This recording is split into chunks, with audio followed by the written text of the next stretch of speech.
Mazhab tasawuf ni pula, kan kita tengok dalam hadis Jibril, kita sebut tadi rukun agama, rukun ada 3, rukun Islam, rukun iman dan juga rukun ihsan.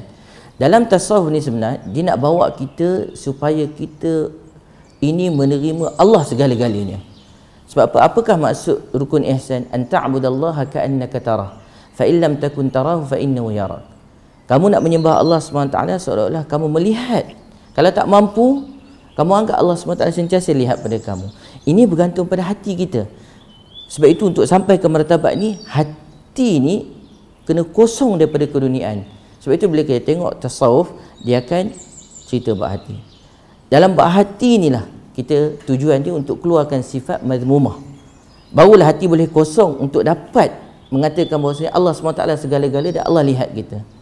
Sifat mahmudah ni, bila kita sebut tentang sifat mahmudah, maka sifat mahmudah seperti kita bawa, kita adalah seorang pendosa, bersihkan diri daripada dosa dengan melalui jalan taubat.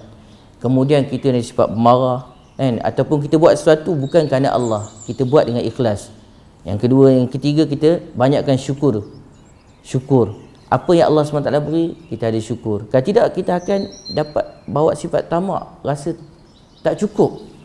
Begitu juga sifat mahabbah, kasih sayang.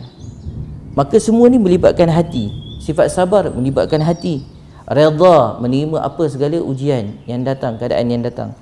Kita khauf, kita takut. Begitu juga kita berada dalam keadaan zuhud. Kemudian kita tawakal.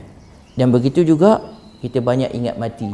Maka hati ni dia akan kosong, baru dia akan dapat membawa pandangan kepada pandangan ilahi, iaitu kita beribadat Allah SWT saja yang ada di hadapan.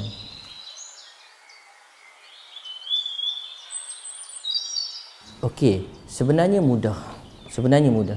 Bila kita kata rukun Islam, dia melibatkan 5 perkara. Jadi bila melibatkan 5 perkara, kita perlukan orang untuk terangkan 5 perkara pada kita. Jadi orang yang mahir dalam menerangkan 5 perkara pada kita ni 4 mazhab tadi. Sama ada dia mazhab Hanafi ke, Syafi'i ke, Hambali ke, Maliki je. Jadi dia dah terang kita bahagian ibadat rukun Islam tadi. Dari segi sebab itu kita pegang salah satu daripada 4 tadi. Di Malaysia kita pegang Syafi'i lah. Kemudian bila kita tengok pergi pada rukun yang kedua, iaitu rukun iman. Iman ini bila kita tengok Islam, rukun Islam tadi berkaitan dengan anggota badan, jasad, kan? Begitu berkaitan dengan harta. Manakala iman ni berkaitan dengan hati, kan? Kenapa kita nak percaya? Bila kita sebut rukun iman, kita percaya pada Allah, percaya. Jadi kita perlukan pembetulan dalam kepercayaan kita tadi. Kita percaya pada Allah, tapi sifat macam mana? Kita percaya pada malaikat, malaikat ni sifat macam mana pula?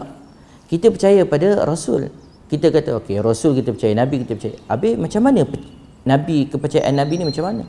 Dia ni dibuat daripada apa?